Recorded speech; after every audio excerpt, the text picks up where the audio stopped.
മരട് 17 ഡിവിഷനിലെ നിരവത്ത് റോഡിൽ നീരൊഴുക്ക് തടസ്സപ്പെടുത്തി സ്വകാര്യ വ്യക്തി കെട്ടിയടിച്ച കാണ മരട് നഗരസഭ മരട് പോലീസിന്റെ സഹായത്താൽ പൊളിച്ചു നീക്കി.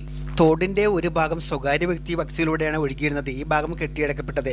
തോടി കെട്ടിയടിച്ചത് മൂലം പ്രദേശത്തെ വെള്ളപ്പൊക്കം ഉണ്ടാകുകയും സമീപവാസികളുടെ വീടുകളിൽ വെള്ളം കയറുന്ന വിവരം കഴിഞ്ഞ ദിവസം മാധ്യമങ്ങൾ റിപ്പോർട്ട് ചെയ്തിരുന്നു. സമീപവാസികൾ കളക്ടർക്ക് പരാതി നൽകിയതിന്റെ അടിസ്ഥാനത്തിൽ കളക്ടർ മരട് നഗരസഭ സെക്രട്ടറിക്ക് നിർദ്ദേശം നൽകുകയായിരുന്നു. ദുരന്ത നിവാരണ നിയമപ്രകാരമാണ് മരട് നഗരസഭ നടപടിയെടുത്തത്. മരട് നഗരസഭ ചെയർമാന്റെ നിർദ്ദേശപ്രകാരം മരട് നഗരസഭ ജീവനക്കാർ അടച്ചുകെട്ടിയ കാണ പൊളിച്ചു നീക്കി നീരൊഴുക്ക് സുഗമമാക്കി, വെള്ളക്കെട്ട് ഒഴിവാക്കി.